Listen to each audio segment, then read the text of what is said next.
വിശദമായി നോക്കാം. കാര്യവട്ടം 2020-ൽ ഇന്ത്യക്കെതിരാളികൾ ന്യൂസിലൻഡ് ശ്രീലങ്കയുമായി നിശ്ചയിച്ചിരുന്ന മത്സരം മാറ്റി. കാര്യവട്ടത്തെ ആദ്യ അന്താരാഷ്ട്ര മത്സരം ഇന്ത്യയും ന്യൂസിലൻഡും തമ്മിൽ നവംബർ 7-ന് നടക്കും. വിവരങ്ങളുമായി ജോർജറ്റ് ചേരുന്നുണ്ട്. ജോർജറ്റ്, കൊൽക്കത്തയിൽ BCCIയുടെ ഫിക്സേഴ്സ് ആൻഡ് ടൂൾസ് കമ്മിറ്റി യോഗം ചേർന്നുകൊണ്ടിരിക്കുകയായിരുന്നു. ഈ യോഗത്തിലാണ് ഇപ്പോൾ പുതുക്കിയ തീയതി സംബന്ധിച്ച് കാര്യവട്ടത്തെ മത്സരക്രമത്തിൽ മാറ്റം വന്നത് സംബന്ധിച്ച് തീരുമാനം വന്നത്.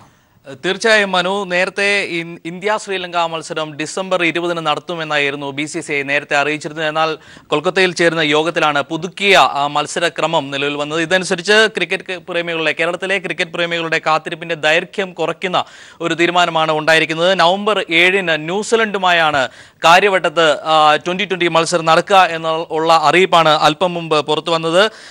ഏതായാലും നേരത്തെ ഡിസംബർ 20-ന് ശ്രീലങ്കയുമായി ഉള്ള മത്സരം നടക്കും എന്ന് അറിഞ്ഞപ്പോൾ തന്നെ ക്രിക്കറ്റ് ആരാധകർ വളരെ ആവേശത്തിലായിരുന്നു. എന്നാൽ ഇപ്പോഴത്തെ പുതുക്കിയ ലിസ്റ്റ് അനുസരിച്ച് ന്യൂസിലൻഡുമായി നവംബർ 7-ന് കാര്യവട്ടത്ത് മത്സരം നടക്കും എന്നാണ് അറിയുന്നത്. നേരത്തെ തന്നെ ഇതിനു വേണ്ട തയ്യാറെടുപ്പുകൾ ഒക്കെ BCCI നടത്തിയിരുന്നു. BCCIയുടെ അധികൃതർ കാര്യവട്ടം സ്റ്റേഡിയം ഒന്ന് പരിശോധിക്കുകയും മറ്റും നേരത്തെ തന്നെ പൂർത്തിയാക്കിയിരുന്നു. ഇപ്പോൾ ഇന്ത്യൻ ക്രിക്കറ്റ് ടീം ശ്രീലങ്കയിൽ മത്സരം നടത്തിക്കൊണ്ടിരിക്കുകയാണ്. അടുത്ത സെപ്റ്റംബർ മുതൽ ഡിസംബർ വരെ 3 മാസം ഉള്ള കാലയളവിൽ 3 ടീമുകളാണ് ഇന്ത്യയിൽ മത്സരത്തിനെത്തുന്നത്. ഓസ്ട്രേലിയ, ന്യൂസിലാൻഡ്, ശ്രീലങ്ക അടക്കമുള്ള ടീമുകൾ അടുത്ത മാസങ്ങളിൽ ഇന്ത്യയിൽ പര്യടനം നടത്താൻ ഇരിക്കുകയാണ്. ഇതിന്റെ ഭാഗമായാണ് ശ്രീലങ്കയുമായുള്ള മത്സരം ആദ്യം നിശ്ചയിക്കുകയും പിന്നീട് ന്യൂസിലൻഡുമായുള്ള മത്സരം ഉറപ്പിക്കുകയും ചെയ്ത് BCCIയുടെ ഭാഗത്തു നിന്ന് ഇപ്പോൾ തീരുമാനം വന്നിരിക്കുന്നത്. ഏതായാലും 3 ടെസ്റ്റ് മത്സരങ്ങൾ ഉൾപ്പെടെ 23 മത്സരങ്ങളാണ് ഇന്ത്യക്ക് വരുന്ന സീസണിൽ ഇന്ത്യയിൽ ഹോം മാച്ചായി നടക്കാനുള്ളത്.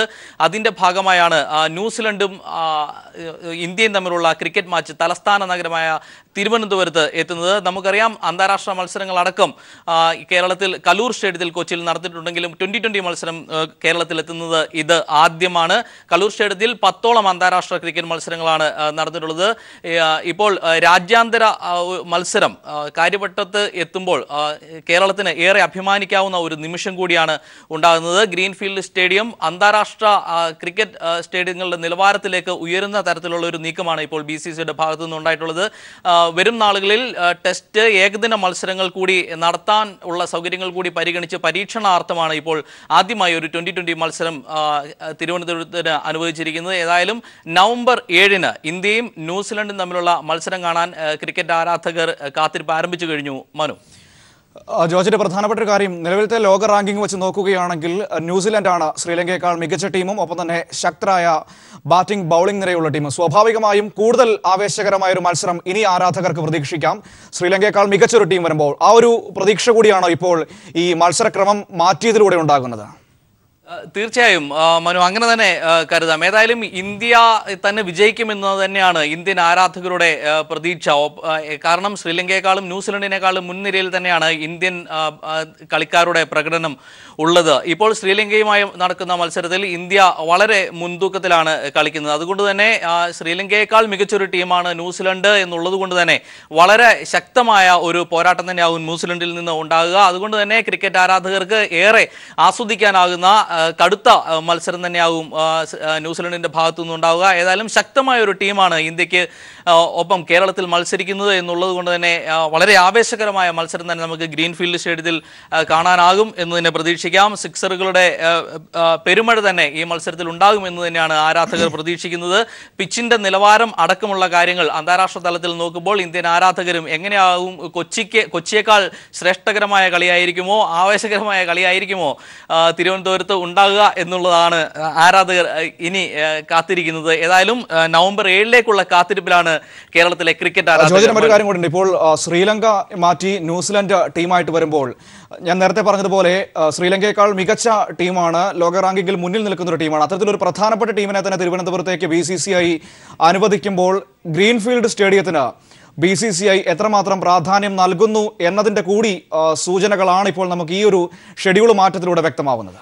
മനു, ന്യൂസിലൻഡോ ശ്രീലങ്കയോ എന്നതിനേക്കാൾ ഉപരി തിരുവനന്തപുരത്ത് ഗ്രീൻഫീൽഡ് സ്റ്റേഡിയത്തിൽ ആദ്യമായി ഒരു മത്സരം എത്തുന്നു എന്നുള്ളത് തന്നെയാണ് ആരാധകരെ ആവേശത്തിൽ ആഴ്ത്തുന്നത്. ശ്രീലങ്കയും ന്യൂസിലൻഡും മികച്ച ടീമുകളാണ്, അന്താരാഷ്ട്ര നിലവാരം പുലർത്തുന്ന ടീമുകളാണ്. എല്ലാ മത്സരങ്ങളും ജയിക്കാൻ ശേഷിയുള്ള ടീമുകളും തന്നെയാണ്. ശ്രീലങ്കയാണെങ്കിലും ന്യൂസിലൻഡ് ആണെങ്കിലും ഇന്ത്യക്കൊപ്പമായിരിക്കും ഇന്ത്യൻ ആരാധകർ എന്നുള്ളതാണ് ഏറ്റവും വലിയ സത്യം. അതുകൊണ്ട് തന്നെ ആ ഒരു ദിവസത്തെ കളി ഏത് തരത്തിലായിരിക്കും എന്നുള്ളതിൻ്റെ കാത്തിരിപ്പാണ്. അത് പിച്ചിനെ ആശ്രയിച്ചിരിക്കും, മറ്റ് ഘടകങ്ങളെ ആശ്രയിച്ചിരിക്കും. ഏത് ടീം വന്നാലും തിരുവനന്തപുരത്തെ ആരാധകർ ശക്തമായ പിന്തുണ നൽകും എന്ന് തന്നെയാണ് നമുക്ക് ഊഹിക്കാൻ കഴിയുന്നത്. 50,000-ഓളം കാണികളാണ് ഈ സ്റ്റേഡിയത്തിൽ ഉൾക്കൊള്ളാനാവുക. വളരെ വലിയ മത്സരങ്ങൾക്ക് ഇരു ടീമുകൾക്കും ആവശ്യമായ പിന്തുണ തിരുവനന്തപുരത്തെ ക്രിക്കറ്റ് ആരാധകർ നൽകും എന്ന് തന്നെയാണ് നമുക്ക് പ്രതീക്ഷിക്കാനാവുക. ടീം ഏത് എന്നുള്ളതിനേക്കാൾ തിരുവനന്തപുരത്തിന് ഒരു രാജ്യാന്തര ക്രിക്കറ്റ് മത്സരം ഉണ്ടായിരിക്കുന്നു. ക്രിക്കറ്റ് ആരാധകർ വളരെ ആവേശത്തോടെ അത് സ്വീകരിച്ചിരിക്കുന്നു. ഏതായാലും ഡിസംബർ എന്നുള്ള ഒരു കാത്തിരിപ്പിന്റെ സമയപരിധി കുറച്ചത് ക്രിക്കറ്റ് ആരാധകർക്ക് കൂടുതൽ കൂടി ആവേശം നൽകുകയാണ്. നവംബർ 7-ന് ന്യൂസിലൻഡുമായി മത്സരിക്കും എന്നാണ് BCCI ഇപ്പോൾ പുതിയ ലിസ്റ്റ് പ്രകാരം അറിയിച്ചിരിക്കുന്നത്. മനു.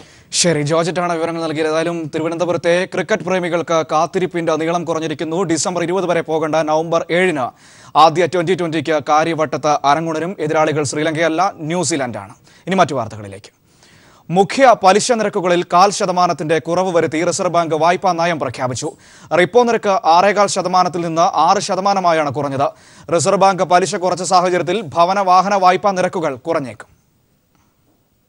നാണ്യപ്പെരുപ്പം കഴിഞ്ഞ 5 വർഷത്തിനിടയിലെ ഏറ്റവും കുറഞ്ഞ നിരക്കായ 1.54 എത്തിയതാണ് പലിശ നിരക്ക് കുറക്കാൻ റിസർവ് ബാങ്കിന് പ്രചോദനമായത്. റിസർവ് ബാങ്ക് വാണിജ്യ ബാങ്കുകൾക്ക് നൽകുന്ന വായ്പയുടെ പലിശയായ റിപ്പോ നിരക്കിൽ 0.5% കുറവ് വരുത്തി. 6.25% നിന്നും 6%ആയാണ് കുറച്ചത്. കഴിഞ്ഞ 7 വർഷത്തിനിടയിലെ ഏറ്റവും കുറഞ്ഞ നിരക്കാണിത്. വാണിജ്യ ബാങ്കുകൾ RBIയിൽ പണം നിക്ഷേപിക്കുമ്പോൾ ലഭിക്കുന്ന പലിശയായ റിവേഴ്സ് റിപ്പോ നിരക്ക് 6% നിന്നും 5.25%ആയും കുറച്ചു. മന്ദഗതിയിലായ സാമ്പത്തിക വളർച്ചാ നിരക്ക് വേഗത്തിലാക്കാൻ പലിശ നിരക്കുകൾ കുറയ്ക്കണമെന്ന് വ്യവസായ ലോകം ഏറെ നാളായി ആവശ്യപ്പെടുകയാണ്. കഴിഞ്ഞ വർഷം ഒക്ടോബറിലാണ് ഇതിനു മുൻപ് പലിശ നിരക്ക് കുറച്ചത്. പിന്നീട് ചേർന്ന വായ്പാ നയ അവലോകന യോഗങ്ങളിൽ RBI പലിശ നിരക്ക് കുറക്കാൻ തയ്യാറായിരുന്നില്ല. നാണ്യപ്പെരുപ്പ് നിരക്ക് ഉയരാനുള്ള സാധ്യതയും എണ്ണവിലയിലെ ചാഞ്ചാട്ടവുമെല്ലാം ചൂണ്ടിക്കാട്ടിയായിരുന്നു പലിശ നിരക്ക് കുറക്കാൻ തയ്യാറാകാതിരുന്നത്. എന്നാൽ നാണ്യപ്പെരുപ്പ് നിരക്ക് 1.54% എന്ന നിലയിലേക്ക് താഴ്ന്നതും ആവശ്യത്തിന് മൺസൂൺ മഴ ലഭിച്ചതും ഉൾപ്പെടെയുള്ള അനുകൂല ഘടകങ്ങളാണ് ഇപ്പോൾ പലിശ നിരക്കുകൾ കുറക്കാൻ കാരണമായത്. മുംബൈയിലെ RBI ആസ്ഥാനത്ത് ചേർന്ന വായ്പാ നയ അവലോകന യോഗത്തിന് ശേഷമാണ് reserve bank governor Urjit Patel വായ്പാ നയം പ്രഖ്യാപിച്ചത്. റിസർവ് ബാങ്ക് റിപ്പോ നിരക്ക് കുറച്ചതോടെ വാണിജ്യ ബാങ്കുകളും ഭവന വാഹന വായ്പാ നിരക്കുകൾ കുറച്ചേക്കും. M. Santhosh, news bureau, Delhi. Supreme കോടതി അനുവദിച്ചത് പ്രകാരം മകന്റെ വിവാഹത്തിൽ പങ്കെടുക്കാൻ വരുന്ന PDP നേതാവ് അബ്ദുൽ നാസർ മാദനിക്ക് കേരളത്തിനകത്തെ സുരക്ഷയൊരുക്കാൻ സംസ്ഥാന സർക്കാർ തയ്യാറാണെന്നറിയിച്ച് മുഖ്യമന്ത്രി പിണറായി വിജയൻ കർണാടക മുഖ്യമന്ത്രിക്ക് കത്തയച്ചു. അതിനാൽ കർണാടക പോലീസ് ആവശ്യപ്പെട്ട താങ്ങാനാവാത്ത തുക കുറച്ചു നൽകണമെന്നും മുഖ്യമന്ത്രി പിണറായി വിജയൻ കർണാടക മുഖ്യമന്ത്രി സിദ്ധരാമയ്യയോട് ആവശ്യപ്പെട്ടു. ബാംഗ്ലൂരു ജയിലിൽ വിചാരണ തടവുകാരനായി കഴിയുന്ന മാദനിക്ക് വൃദ്ധരായ മാതാപിതാക്കളെ സന്ദർശിക്കാൻ ബാംഗ്ലൂരിലു NI കോടതി അനുമതി നൽകിയിരുന്നു.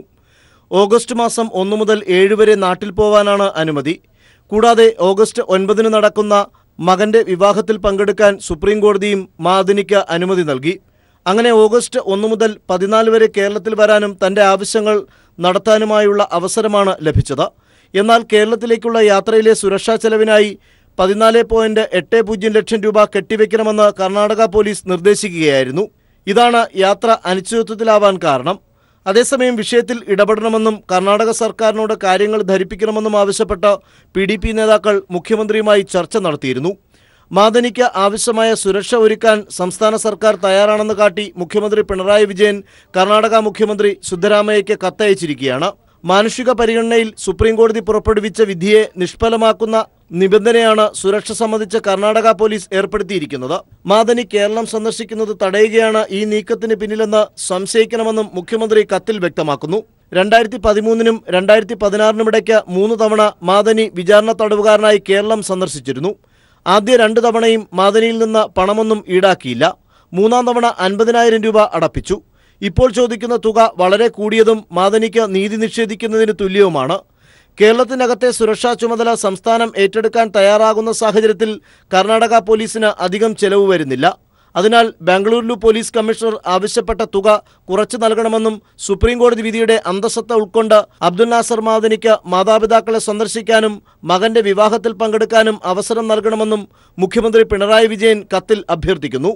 Sunil Arumanoor, news bureau, Thiruvananthapuram. തിരികെ വാർത്തകളിലേക്ക്. നടി ആക്രമിക്കപ്പെട്ട കേസുമായി ബന്ധപ്പെട്ട് മഞ്ജു വാര്യർ, ദിലീപ് എന്നിവരുടെ ബന്ധുക്കളിലേക്കും പോലീസ് അന്വേഷണം വ്യാപിപ്പിക്കുന്നു.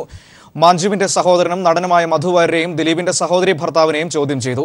അഡ്വക്കേറ്റ് പ്രതീഷ് ചാക്കോയുടെ ജൂനിയർ രാജു ജോസഫിനെ വിളിച്ചു വരുത്തുകയും അദ്ദേഹത്തിന്റെ കാർ കസ്റ്റഡിയിലെടുക്കുകയും ചെയ്തു. നടിയെ അപമാനിക്കുന്ന ദൃശ്യങ്ങൾ പകർത്തിയ മൊബൈൽ ഫോണും മെമ്മറി കാർഡും ജൂനിയറായ രാജു ജോസഫിന് നൽകിയെന്ന് അഡ്വക്കേറ്റ് പ്രതീഷ് ചാക്കോ മൊഴി നൽകിയ സാഹചര്യത്തിലായിരുന്നു ചോദ്യം ചെയ്യൽ. കേസിലെ ഏറ്റവും സുപ്രധാന തെളിവായ ദൃശ്യങ്ങൾ കണ്ടെത്തുക എന്ന ലക്ഷ്യത്തോടെയാണ് രാജു ജോസഫിനെ ചോദ്യം ചെയ്തത്. പ്രതീഷ് ചാക്കോ നൽകിയ മൊഴികൾ സത്യമാണോ എന്ന് പോലീസ് ചോദിച്ചു. ഇതോടൊപ്പം ദൃശ്യങ്ങളും മൊബൈലും കടത്താൻ ഉപയോഗിച്ചതെന്ന് കരുതുന്ന തമിഴ്നാട് രജിസ്ട്രേഷനിലുള്ള ഇവരുടെ മാരുതി എസ്റ്റീം വാഹനവും പോലീസ് കസ്റ്റഡിയിലെടുത്തു. അതിനിടെ മഞ്ജു വാര്യരുടെ സഹോദരനും നടനുമായ മധു വാര്യർ, ദിലീപിന്റെ സഹോദരി ഭർത്താവ് സുരാജ്, മറ്റ് 2 ബന്ധുക്കൾ എന്നിവരെയും അന്വേഷണ സംഘം ആലുവ പോലീസ് ക്ലബിൽ ചോദ്യം ചെയ്തു. ജോർജേട്ടൻ സ്പൂരം എന്ന സിനിമയുടെ നിർമ്മാതാക്കളിൽ ഒരാളാണ് സുരാജ്. സിനിമാ ലൊക്കേഷനിൽ സുനിയും ദിലീപും കണ്ടതായി പോലീസിന് തെളിവ് ലഭിച്ചിരുന്നു. സുനിയെ ഇപ്പോഴും അറിയില്ലെന്ന മൊഴിയിൽ ദിലീപും കാവ്യയും ഉറച്ചു നിൽക്കുന്ന പശ്ചാത്തലത്തിലാണ് ഇവരെയും വിളിച്ചു വരുത്തിയത്. അതേസമയം മഞ്ജു വാര്യരും ദിലീപും തമ്മിലുണ്ടായിരുന്ന കുടുംബബന്ധവും തകർച്ചയും സംബന്ധിച്ച് മധു വാര്യരിൽ നിന്നും പോലീസ് ചോദിച്ചറിഞ്ഞു. നടിയെ ആക്രമിക്കാനുള്ള കാരണം കുടുംബബന്ധം തകർന്നതിനുള്ള വൈരാഗ്യമാണെന്നാണ് പോലീസിന്റെ നിഗമനം. കൂടാതെ ദിലീപുമായി നേരത്തെ പണമിടപാടുകളും മധു വാര്യർക്കുണ്ടായിരുന്നു. കേസിൽ ഏറ്റവും നിർണായകമായ നീക്കങ്ങൾക്ക് മുന്നോടിയായാണ് ദിലീപുമായി ഏറ്റവും അടുത്ത ബന്ധുക്കളെയും അന്വേഷണ സംഘം ചോദ്യം ചെയ്യുന്നത്. News bureau, Kochi. ഗുജറാത്തിലെ 44 കോൺഗ്രസ് MLA മാർ താമസിക്കുന്ന ബംഗളൂരുവിലെ ഈഗിൾട്ടൺ ഗോൾഫ് റിസോർട്ടിൽ ആദായ നികുതി വകുപ്പിന്റെ റെയ്ഡ്. CRPF അകമ്പടിയോടെ എത്തിയ 10 ഉദ്യോഗസ്ഥരാണ് റിസോർട്ടിൽ പരിശോധന നടത്തിയത്. MLA മാർക്ക് സംരക്ഷണമൊരുക്കിയ കർണാടക മന്ത്രി DK ശിവകുമാറിന്റെ വീട്ടിൽ നടത്തിയ പരിശോധനയിൽ 7.5 കോടി രൂപ പിടിച്ചെടുത്തു. ഗുജറാത്ത് രാജ്യസഭാ തെരഞ്ഞെടുപ്പ് അടുത്തിരിക്കെ കോൺഗ്രസ് MLA മാർ BJP പാളയത്തിലേക്ക് ചുവടുമാറ്റിയിരുന്നു. ഇത്തരത്തിൽ കുതിരക്കച്ചവട ഭീഷണിയെ തുടർന്നാണ് കോൺഗ്രസ് MLA മാരെ കർണാടകത്തിലെ റിസോർട്ടിൽ പാർപ്പിച്ചിരിക്കുന്നത്. ഇവർക്ക് കോൺഗ്രസ് നേതൃത്വം എല്ലാ സൗകര്യങ്ങളും ഏർപ്പെടുത്തിയിട്ടുണ്ട്. തിരികെ വാർത്തകളിലേക്ക്. കർണാടകയിലെ IT റെയ്ഡിനെ ചൊല്ലി പാർലമെന്റ് പ്രക്ഷുബ്ധം. റെയ്ഡിന് പിന്നിൽ രാഷ്ട്രീയ ലക്ഷ്യമെന്ന് കോൺഗ്രസ് ആരോപിച്ചു. പ്രതിപക്ഷ നേതാക്കളെ ഭയപ്പെടുത്താനാണ് നീക്കമെന്നും പ്രതിപക്ഷം ആരോപിച്ചു. കോൺഗ്രസ് MPമാർ രാജ്യസഭയുടെ നടുത്തളത്തിലിറങ്ങി പ്രതിഷേധിച്ചു. വിവരങ്ങൾ സന്തോഷ് സാർലിംഗ് നൽകും. സന്തോഷ്, ഈ കർണാടകത്തിലെ റെയ്ഡുമായി ബന്ധപ്പെട്ട് വലിയ പ്രതിഷേധമാണോ ഇന്ന് ഇരുസഭകളിലും കോൺഗ്രസ് ഉയർത്തിയത്? മനു, ലോക്സഭയിലും രാജ്യസഭയിലും ഈ വിഷയം അടിയന്തര പ്രമേയമായി തന്നെയാണ് പ്രതിപക്ഷം കോൺഗ്രസ് കൊണ്ടുവന്നത്. രാജ്യസഭയിലാകട്ടെ ഗുലാം നബി ആസാദ് ഈ വിഷയം ഉയർത്തുകയും കോൺഗ്രസ് അംഗങ്ങൾ നടുത്തളത്തിൽ ഇറങ്ങുകയും ചെയ്തതോടുകൂടി 2 തവണ നിർത്തിവെച്ചു. ഉച്ചയ്ക്ക് ശേഷം ഇന്നത്തേക്ക് പിരിയുകയും ചെയ്തു. ഗുലാം നബി ആസാദ് ചൂണ്ടിക്കാണിച്ചത് ഈ കേന്ദ്ര ആദായ നികുതി വകുപ്പ്, CBI പോലുള്ള കേന്ദ്ര അന്വേഷണ ഏജൻസികളെ കൊണ്ട് രാഷ്ട്രീയ എതിരാളികളെ ഭീഷണിപ്പെടുത്താനാണ് കേന്ദ്ര സർക്കാർ ശ്രമിക്കുന്നതെന്നായിരുന്നു. എന്നാൽ അരുൺ ജെയ്റ്റ്ലി ഇക്കാര്യത്തിൽ ഒരു വിശദീകരണവുമായി രംഗത്തെത്തി. കർണാടകയിലെ ഒരു മന്ത്രിയുടെ സാമ്പത്തിക തട്ടിപ്പുമായി നടത്തിയ റെയ്ഡാണ്, ഏതെങ്കിലും തരത്തിൽ ഗുജറാത്തിലെ MLA മാർ ലക്ഷ്യം വെച്ചിട്ടുള്ള അല്ല എന്നായിരുന്നു ജെയ്റ്റ്ലിയുടെ വിശദീകരണം. എന്നാൽ ഇത് കോൺഗ്രസ് അംഗീകരിച്ചില്ല. ഇടത്തൊന്ന് രാജ്യസഭ പിരിഞ്ഞു. അതിനുശേഷം കപിൽ സിബൽ അടക്കമുള്ള കോൺഗ്രസ് പ്രതിനിധി സംഘം കേന്ദ്ര തെരഞ്ഞെടുപ്പ് കമ്മീഷനെ കണ്ട് ഇക്കാര്യത്തിൽ പരാതിയും നൽകി. ഗുജറാത്തിലെ MLA മാർക്ക് ജീവനും സ്വത്തിനും സുരക്ഷിതത്വം ഇല്ല എന്നായിരുന്നു പരാതിയിൽ ഉന്നയിച്ചത്. ലോക്സഭയിലാകട്ടെ മല്ലികാർജ്ജുന ഖാർഗെ ആദ്യം അടിയന്തര പ്രമേയം ഉന്നയിച്ചു, അത് അംഗീകരിച്ചില്ല. തുടർന്ന് ശൂന്യവേളയിൽ വിഷയം ഉന്നയിക്കുകയും ഇറങ്ങിപ്പോവുകയും ചെയ്തു. ശരി, സന്തോഷ് സാർലിംഗ് ആണ് ദില്ലിയിൽ നിന്നും വിവരങ്ങൾ നൽകിയത്. PU ചിത്രയ്ക്ക് സംസ്ഥാന സർക്കാരിന്റെ കൈത്താങ്ങ്. എലൈറ്റ് പദ്ധതിയിൽ ഉൾപ്പെടുത്തി ചിത്രയ്ക്ക് പ്രതിമാസം 10,000 രൂപയും പ്രതിദിന അലവൻസായി 5,000 രൂപയും നൽകാൻ മന്ത്രിസഭായോഗം തീരുമാനിച്ചു. CK വിനീതിന് സെക്രട്ടേറിയറ്റ് അസിസ്റ്റന്റ് തസ്തികയിൽ നിയമനം നൽകാനും തീരുമാനമായി. അത്ലറ്റിക് ഫെഡറേഷൻ ഓഫ് ഇന്ത്യയുടെ പ്രതികാര നടപടിക്ക് വിധേയയായ PU ചിത്രയ്ക്ക് പിന്തുണ നൽകുന്നതിന്റെ ഭാഗമായാണ് സംസ്ഥാന സർക്കാരിന്റെ തീരുമാനം. APJ അബ്ദുൽ കലാം സ്കോളർഷിപ്പ് പദ്ധതിയിൽ ഉൾപ്പെടുത്തി പ്രതിമാസം 10,000 രൂപയും എലീറ്റ് പദ്ധതിയിൽ ഉൾപ്പെടുത്തി ചിത്രയ്ക്ക് പ്രതിദിനം അലവൻസായി 500 രൂപയും നൽകും. ചിത്രയ്ക്ക് താൽപര്യമുണ്ടെങ്കിൽ ഓപ്പറേഷൻ ഒളിമ്പ്യ പദ്ധതിയിലും ഉൾപ്പെടുത്തുമെന്ന് കായികമന്ത്രി AC മൊയ്തീൻ പറഞ്ഞു. കേരളത്തിന്റെ ഒരു ഭാവി വാഗ്ദാനമായ കുട്ടിയുടെ കായിക രംഗത്തുള്ള മികവ് ശക്തിപ്പെടുത്തണം എന്ന സർക്കാർ ആഗ്രഹത്തിന്റെ ഭാഗമായിട്ടാണ് ഇന്നത്തെ ക്യാബിനറ്റ് കൂടുതൽ വിദഗ്ധ പരിശീലനം ആവശ്യമുണ്ടെങ്കിൽ അത് വിദേശത്തുൾപ്പെടെ നൽകാൻ സ്പോർട്സ് കൗൺസിൽ തയ്യാറാണ്. ഇതിന് പുറമെ CK വിനീതിന് സ്പോർട്സ് കോട്ടയിൽ സെക്രട്ടേറിയറ്റ് അസിസ്റ്റന്റിന് സമാനമായ തസ്തികയിൽ നിയമനം നൽകാനും മന്ത്രിസഭായോഗം തീരുമാനിച്ചു. AG's ഓഫീസിൽ എഡിറ്ററായിരുന്ന വിനീതിനെ മതിയായ ഹാജരില്ല എന്ന കാരണം പറഞ്ഞാണ് ജോലിയിൽ നിന്നും കേന്ദ്ര സർക്കാർ പിരിച്ചുവിട്ടിരുന്നത്. പൊതുഭരണ വകുപ്പിന് കീഴിൽ സൈനിക ക്ഷേമ വകുപ്പ് രൂപീകരിക്കും. കൊച്ചി മെട്രോ റെയിൽ ലിമിറ്റഡിന്റെ പരിധിയിൽ വരുന്ന കേസുകൾ രജിസ്റ്റർ ചെയ്യുന്നതിന് കളമശ്ശേരി മുനിസിപ്പാലിറ്റിയിൽ കൊച്ചി മെട്രോ പോലീസ് സ്റ്റേഷൻ ആരംഭിക്കുവാനും തീരുമാനിച്ചു. ലേബർ കമ്മീഷണർ കെ ബിജുവിനെ റവന്യൂ വകുപ്പ് അഡീഷണൽ സെക്രട്ടറിയായി നിയമിക്കാനും മന്ത്രിസഭായോഗം തീരുമാനിച്ചു. ലേബർ കമ്മീഷണറുടെ അധിക ചുമതലയും ബിജുവിനുണ്ടാകും. News bureau, Thiruvananthapuram. വഴിയിൽ കളഞ്ഞുപോയ പണം കണ്ടെത്താൻ പോലീസ് സ്റ്റേഷനിലെത്തിയ പരാതിക്കാരന് കിട്ടിയത് നഷ്ടപ്പെട്ട പണം. കരുനാഗപ്പള്ളി സ്വദേശിയായ പോലീസുകാരൻ പണം നഷ്ടപ്പെട്ട പരാതി പറയാൻ സ്റ്റേഷനിലെത്തിയപ്പോൾ കണ്ടത് കളഞ്ഞു കിട്ടിയ പണവുമായി എത്തിയ യുവാവിനെയാണ്. ആലപ്പുഴയിലാണ് കളഞ്ഞു കിട്ടിയ പണം തിരികെ നൽകിയ യുവാവിന്റെ സത്യസന്ധത പോലീസ് ഉദ്യോഗസ്ഥന് സഹായമായത്. മലപ്പുറം വണ്ടൂർ പോലീസ് സ്റ്റേഷനിലെ ഉദ്യോഗസ്ഥനായ അരുണിന്റെ പണമടങ്ങിയ ബാഗാണ് ഇന്ന് ഉച്ചയോടെ ആലപ്പുഴയിൽ വെച്ച് നഷ്ടമായത്. കരുനാഗപ്പള്ളി സ്വദേശിയായ അരുണിന്റെ മാതാവ് കരുനാഗപ്പള്ളിയിലെ ഒരു ആശുപത്രിയിൽ ചികിത്സയിലാണ്. ചികിത്സയുടെ ആവശ്യത്തിനായാണ് അരുൺ 2 ലക്ഷം രൂപ ബാങ്കിൽ നിന്നും കടമെടുത്തത്. ഈ പണവുമായി കരുനാഗപ്പള്ളിയിലേക്ക് വരുന്ന വഴിയാണ് ഇടയ്ക്ക് വെച്ച് പണം നഷ്ടപ്പെട്ടത്. പണം സൂക്ഷിച്ചിരുന്ന ബാഗ് റോഡിൽ തെറിച്ചു വീഴുകയായിരുന്നു. അരമണിക്കൂറിന് ശേഷമാണ് പണം നഷ്ടപ്പെട്ട വിവരം അരുൺ അറിയുന്നത്. ഉടൻ തന്നെ ആലപ്പുഴ നോർത്ത് പോലീസ് സ്റ്റേഷനിൽ അരുൺ വിവരമറിയിക്കാനെത്തി. അപ്പോഴാണ് നഷ്ടപ്പെട്ട ബാഗുമായി പതിരാപ്പള്ളി സ്വദേശി സണ്ണി എന്ന യുവാവും സ്റ്റേഷനിലെത്തിയത്. ഇതേ തുടർന്ന് നോർത്ത് എസ്ഐയുടെ സാന്നിധ്യത്തിൽ അരുണിന് തുക കൈമാറി. പതിരാപ്പള്ളിയിൽ അപ്പോൾസ്റ്ററി ഉടമയാണ് സത്യസന്ധതയ്ക്ക് മാതൃക കാട്ടി പണം തിരിച്ചു നൽകിയത്.